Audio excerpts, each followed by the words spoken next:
Welcome back, everybody. Time in the WHIP studios is 11:16. The Eagles have their 23rd head coach in team history. He was introduced on Monday, and that was Doug Pederson. And a man that played with Doug Pederson back in his days with the Philadelphia Eagles is Sean Landeta, the two-time Super Bowl champion, joins us right now, the former Eagle and Giant. Sean, it's Zach and Mike. You know us. Thanks for a few minutes, and how are you?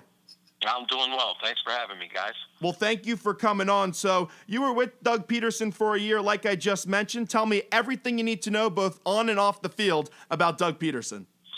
Well, Doug's a wonderful guy. We were first teammates together in Green Bay in 1998. And then when Andy Reid was hired in Philadelphia, we were both signed to come and play in Philly. So, Doug's a terrific person. He's a quarterback for a number of years in the NFL, probably 13 years, and was around a lot of winning football. He was in Miami with Dan Marino and Don Shula. He was in Green Bay with Brett Favre and Mike Holmgren, and certainly his years around Andy Reid as an offensive coordinator and a coach. And hopefully he'll bring some stability here. Hopefully he'll bring here what Andy kind of did, and obviously, hopefully they'll go a little bit further. But Doug Pederson's a great person. He has great passion, and I really wish him the best.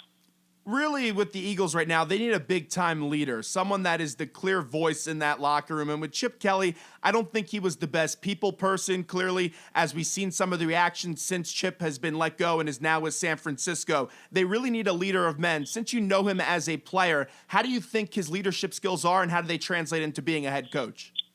Well, we'll see. I mean, certainly, when you're a quarterback, whether you're a starter or a backup, you have to be a leader of some kind. And, obviously being a new coach, everybody in that locker room is going to take note because, everybody realizes, hey, this guy doesn't really know me, and I've got to prove, that I belong here. And, Doug's coming into a situation that's pretty good. I mean, this Eagles team was 10-6, 10-6, and 7-9 the last 3 years. So he's taken over a pretty good football team. And again, it'll be interesting to see, the stamp he puts on this team, and, hopefully they can get back to those double-digit wins. I'll be honest with you, Sean. I'm really not that excited about this hire, and we'll see come September how it translates to wins and losses. But I'm not really mad at Doug Pederson and his background. It really is the way the Eagles went about this search, because they fired Chip Kelly, and I thought he had to go. And Chip Kelly, he clearly lost the locker room a week before the final game of the season. They said this was going to be such an exhaustive process, and they were going to do so much of their due diligence, and they never even interviewed a defensive-minded candidate. Howie Roseman still has an ample amount of power here in Philadelphia. Do you think the Eagles did their due diligence in this search? I do. I mean, certainly they understand how important it is to be a head coach, and certainly your head coach has to be, everything you want in a coach. Now, quite often you're not able to get who you want because there's other jobs there, but they interviewed a number of people, and I'm sure they kicked around a lot of other people, that they thought they could interview. But hopefully Doug Pederson will be like Andy Reid. When they hired Andy, I don't think he was at the top of their list, but he kind of impressed them so much that they realized, hey, we need to hire this guy. And, let's hope Doug did the same thing, that came in and the way he presented himself and the things he said was enough to make them hire him as a head coach. I know, as you said, that a lot of Eagle fans don't seem to be excited about it, but let's see what happens this fall. We're talking to Doug Pederson's teammate back in the late 90s, and that's Sean Landeta. Going back to the search for a coach, Philadelphia continues to hire offensive-minded coaches. Do you think that's the right idea, or you think they're just trying to get someone who's good in the locker room? Well, I think they're trying to get the coach they think is the absolute best fit for their team. I mean, I don't really think that they're not hiring a defensive-minded coach on purpose. I just think they have criteria of what they're looking for in a head coach, and whoever fits that the best, no matter which side of the ball he's on, they're going to hire. So certainly, with the Eagles' defensive problems, you would think they would go defensive-minded head coach, but, we'll see what happens. You played for your fair share of teams and also played under your fair share of coaches. If you had to draw one comparison to who you think Doug Pederson will be the most like, whether it's one of your previous coaches or a current coach in the NFL, who would you draw that comparison to? That's a good question. I'd have to think about that, because, Doug as a head coach could be different than Doug as the player. Obviously he's learned being an assistant and obviously is different than playing coaching. But, let's hope that he's similar to Andy Reid in that he's very steady and methodical and does things right. And, certainly, as you said, a head coach has to have some authority and have some vigor, if you will, in the way he handles things. So he's going to have to put his own stamp on it and, be who he is. You mentioned that Doug the player and Doug the coach might be slightly different. Obviously, you know Doug the player better. In a couple of words, how would you describe Doug the player? Well, a great teammate, very conscientious, very prepared, all business. Understood what his role was when he was a backup, understood his role when he was a starter, kind of taking the bullets until Donovan was ready to play. And that was not an easy situation for him, but the way he handled that was so admirable. And, this guy's a tough guy. He lasted in the NFL 13, 14 years. I know most of it was as a backup, but, you got to tip your cap to a guy who was able to do that. How much does being a backup help into possibly being a coach, since you get to see so much of the game from the sidelines? That's a good question. Again, as a quarterback, you understand, the intricacies of the game so much. Not only offensively about calling plays and knowing what each player has to do on offense, but defensively, who you're facing and what do you have to do to defeat that defense on the other side. And as I said, all those years in the league, as a quarterback, and again, being with some of the top people that have ever coached and played in this game is going to have to help him as he embarks on his head coaching career.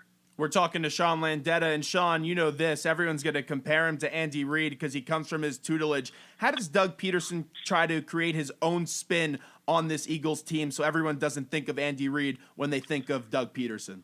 Well, certainly a lot of people are going to think that he's going to be very similar to Andy, but, everyone's different, and I think Doug said in his press conference that, Andy said, be yourself. Everyone's different. He's got to be who he is, and I think, as I said, him being around Holmgren and Don Shula and Andy, he's also been around a few other head coaches, but there's no question that he'll take what he felt was the best of all of them, but in the end, he's got to be himself.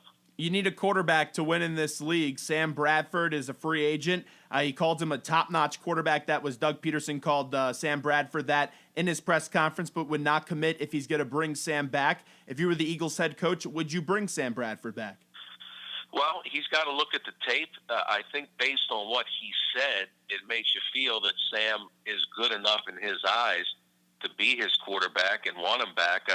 I know he had a number of drop balls. I don't know what the figure was, but it was a very high number, one of the most in the NFL as far as dropped passes for a quarterback. So that certainly didn't help him. And no question that his first year back under center, after not playing a lot, certainly helped. But I think this year he'll be even better. And, I hope they bring him back because I think we saw enough that he can be a pretty good quarterback. What else do you think the Eagles really need to clean up on? Because this is, as you know, being a former Giant and Eagles player, this is going to be a wide-open division next year, and I think anyone could win it out of those four teams.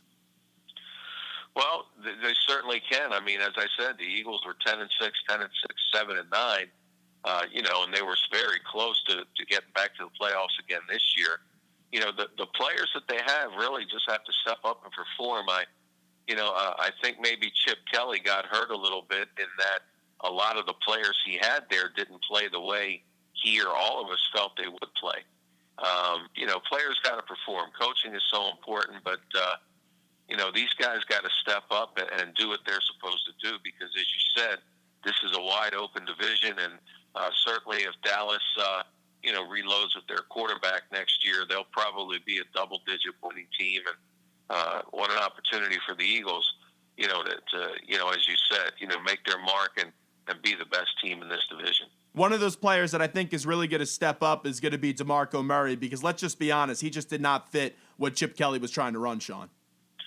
Yeah, it didn't seem like it. I mean, you got this guy that rushed for 1,800 yards, and you figured he'd be good for 1,000 at least, and he didn't get the ball very much, and it was very interesting.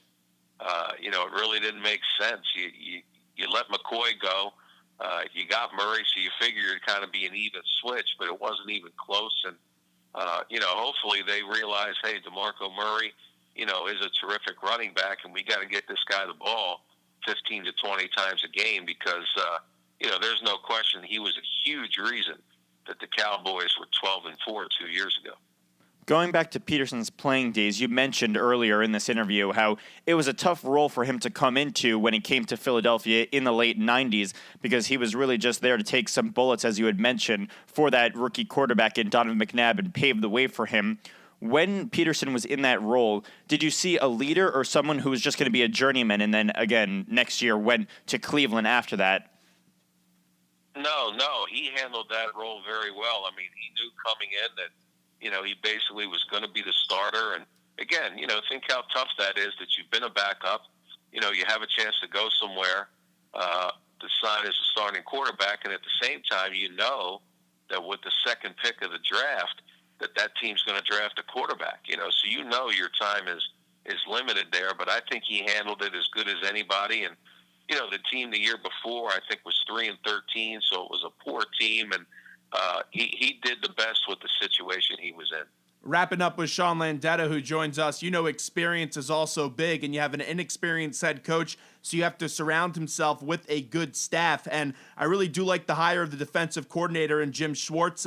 Hopefully that moves the Eagles back to a 4-3, where I think they're better suited with their lack of linebacking play. But really with Jim Schwartz, I don't think he was a great head coach with the Lions. Yes, he won 11 games with them, but his defenses always weren't the most disciplined teams. They took a lot of penalties, but it looks like they have a good hire for a defensive coordinator in Jim Schwartz, who could definitely help out Doug. Yeah, well, certainly he has a lot of experience in the NFL, and defense is his thing. And let's hope he can come in and mold the players he has on this Eagle defense, which there are a number of good ones, to be improved. I mean, the last couple of years, it was tough to gauge really how good the Eagles' defense was because of the offense. They were on the field so often, and teams were getting an extra 2 or 3 drives a game, which is tough to be out there. So let's see if this new setup that he puts in there can make those Eagles' defensive players better. Moving away from the Eagles, it's conference championship weekend. You played in your fair share of conference championship games, and this is the goal of every player each year is to get to that Super Bowl and win it. What does it feel like on a Thursday right now when you sit there preparing for this conference championship game? What kind of emotions are these 4 teams' players experiencing right now? Well, it's very exciting. You realize that you win that game Sunday, you're in the Super Bowl, and you get ready for every game's important because there's only 16 of them. But it's human nature that, in the playoffs, because there's such a finality, if you lose, that it's over. If possible, you try to prepare even more. And, after all that's said and done, you have to go out there and do what you would always do. I don't think you can make the game bigger than it is. Don't put extra pressure on yourself because it's this game of a magnitude, but go out and do what you've always done and take the pressure off yourself. And usually I think that helps you have your best game. You have Brady Manning 17 this weekend, and then in the NFC side, the later game, you have the Carolina Panthers going up against the Arizona Cardinals. And Zahn Landeta's predictions that are always usually right. Who goes to the Super Bowl? Well, I'm usually not always right. I was trying to be benevolent there, Zahn. No, I understand. Yeah, in these games, anybody can win because they're the top 4 teams. If you ask me right now, I would pick New England and Carolina. Certainly the teams they're playing could win very easily, but as we sit here right now, I think New England and Carolina, right at this moment, probably are playing a little better. Again, that doesn't guarantee they win, but they would be my picks. Zahn, we appreciate the time as always. Thanks for your insight. Great talking to you guys. Thanks for having me. Thanks so much. There's Zahn Landeta joining us on the hotline, WHIP Radio in Philadelphia.